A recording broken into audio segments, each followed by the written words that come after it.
Magandang araw po, welcome po sa aking channel, Love9 TV. Patalasasan po, meron po ba kayong mga properties na napapabayaan or non-performing assets? Plan nyo yung ibenta, pero wala kayong oras sa pagbibenta nito. Kung ito'y pagkakatiwala nyo po sa amin, tawag lang po kayo sa aking numero, usap po tayo, gawin ko po ng video for free.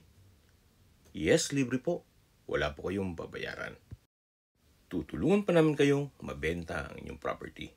Kami na po bahala sa marketing, sa boosting or paid ads. Even sa tripping, hindi na po kayo mapapagod sa pag-entertain ng mga buyers. Kami na po bahala sa lahat. Tawag lang po kayo. Nandito po tayo ngayon sa San Pedro, Laguna, kung saan meron po tayong bagong video presentation. Isang residential property na may lot area na 150 square meters. Ito pong bungalow house ay may floor area na 90 square meters, more or less. Ito po'y titulado, buhay po ang may-ari, kaya wala po kayong maging problema sa documentation o sa transfer ng title. Nakabakod na po buong property at meron pong steel gate. Dito po sa harapan ay may garden. Ito po'y along cemented road, nasa loob ng isang subdivision na kung saan napakatahimik po ng lugar, sariwang hangin, at sa klima naman, banayad lang, hindi naman ganun kainit, at hindi naman ganun kalamig. Nakabakod na po buong property at meron din pong steel gate.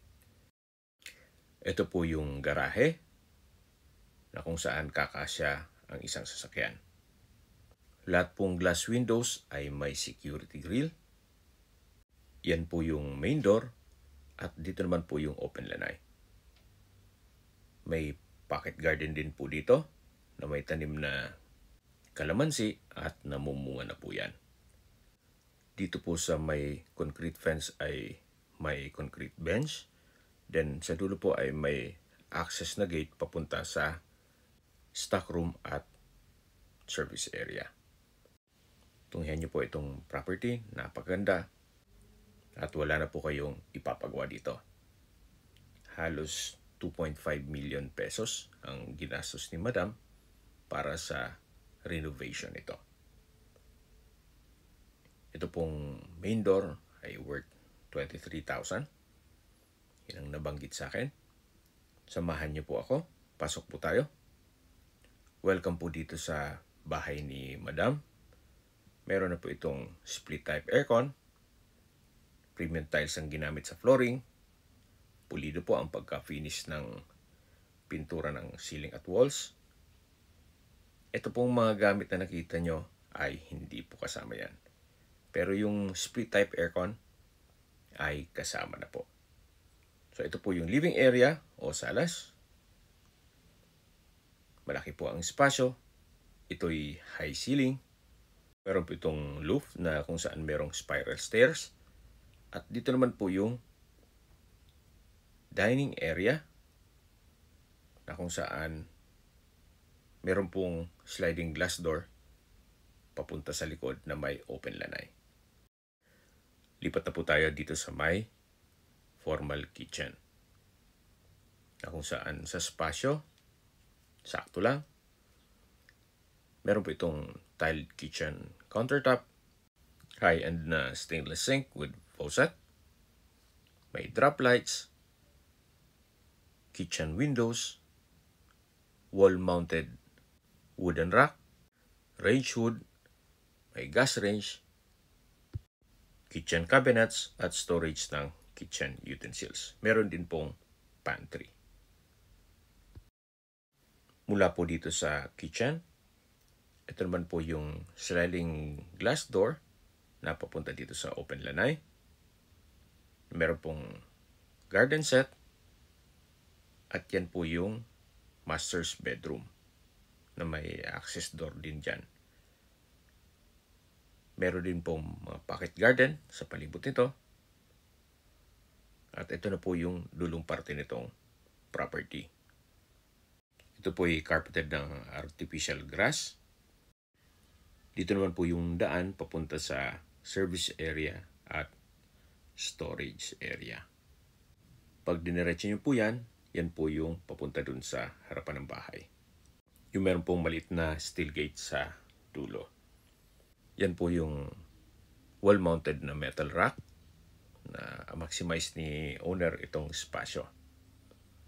So balik po ulit tayo dito sa open lanai na kung saan matatanaw natin yung sliding glass door papunta sa master's bedroom.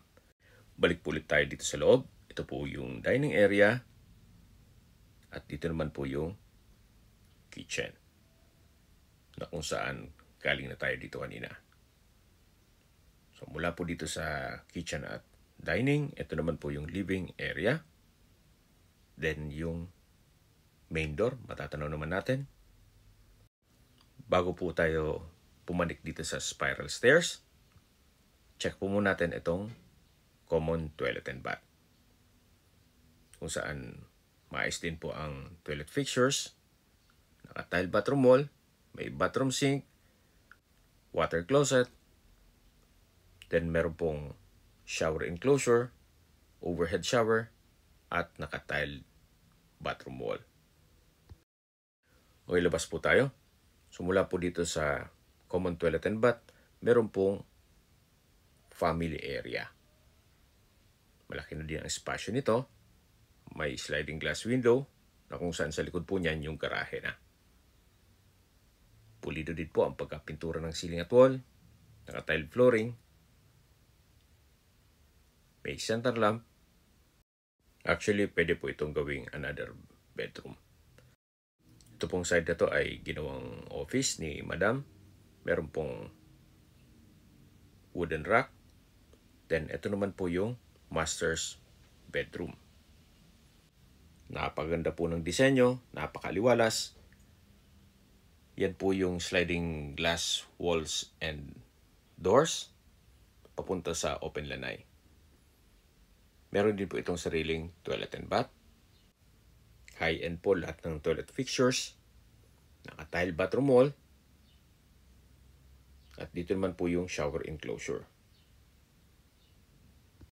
May overhead shower, then hot and cold. From floor to ceiling po itong tile bathroom wall. Napaganda po, wala na po kayong ipapagawa dito. So, labas po tayo para check natin yung buong master's bedroom. So, mula po dito sa toilet and bath, yan po yung tinutukoy ko na sliding glass door. Then, ito pong master's bedroom ay meron na ring split type aircon, which is kasama po yan. Tile bathroom wall, maayos ang pintura ng ceiling at wall. Dito po sa wardrobe, wala pong nabanggit si owner kung isasama yan. So yan po, tunghayin nyo po itong master's bedroom. Napaganda po, napakaliwalas ng disenyo. Ito pong open lanai ay galing na tayo dito kanina at na-present ko na to sa inyo. Balik po ulit tayo dito sa master's bedroom. So check natin yung ibang parte nitong bahay. Lalabas po tayo. Yan po yung toilet and bath dito sa master's bedroom. At ito po yung opisina ni Madam. At ito naman yung family area. Pwede rin pong gawing entertainment area. Sa likod po niyan yung garahe. Mula po dito sa family area, matatawag natin yung living area. At ito naman po yung hagdan o spiral stairs. Samahan niyo po ako. Akyat po tayo. Dito po sa taas ay malaki din ang espasyo. May window glass po ito, kaya meron ding natural ventilation dito sa taas. Habang naglilibot po tayo at pinagmamasdan niyo po itong buong kabahayan, pag-usapan na natin ang distance, location at travel time. Ito pong property ay walking distance lang sa San Lorenzo Ruiz Parish Church, even schools gaya ng Immaculate Heart of Mary, at malapit din po sa mga business establishments. Mula po sa Suki Public Market, ang distance is 2.1 kilometers at ang travel time is 8 minutes. Mula naman po sa Pasita Complex, ang distance is 1.4 kilometers at ang travel time is 5 minutes. Mula naman po sa Robinson's Galleria South, ang distance is 2.1 kilometers at ang travel time is 8 minutes. Mula naman po sa Divine Mercy Hospital, ang distance is 1.6 kilometers at ang travel time is 7 minutes. Yan po yung lagi kong binabanggit sa aking video na dapat nyo i-consider sa paghanap ng property, yung meron pong malapit na hospital. Hindi ko naman po sinasabing sakitin kayo, yan naman po ay for emergency purpose lang naman. At mula naman po sa Southwoods Mall, ang distance is 4.1 kilometers at ang travel time is 13 minutes. Kung manggagaling naman po sa Manila o sa airport, ang distance is 30.7 kilometers at ang travel time is 41 minutes. Sa presyo na po tayo, binebenta po ito ni owner sa halagang 6 million pesos. Kung may mga katanungan po kayo, tawag lang po kayo sa aking numero. At sa mga kababayan naman natin nasa ibang bansa, meron po akong Telegram sa mga iPhone user man may iMessage. Meron din pong Imo, Skype, Viber at WhatsApp. Same number lang po, 0917-316-3399. Sa mga nagtatanong naman po ng aming Facebook, meron po aming Facebook page na Nov9 TV at Facebook Reels Video. Meron din pong TikTok at Instagram. May ibang YouTube channel kami na The Nov9 TV channel at Nov9 TV Listings. Sana po naibigan yung ang video presentation.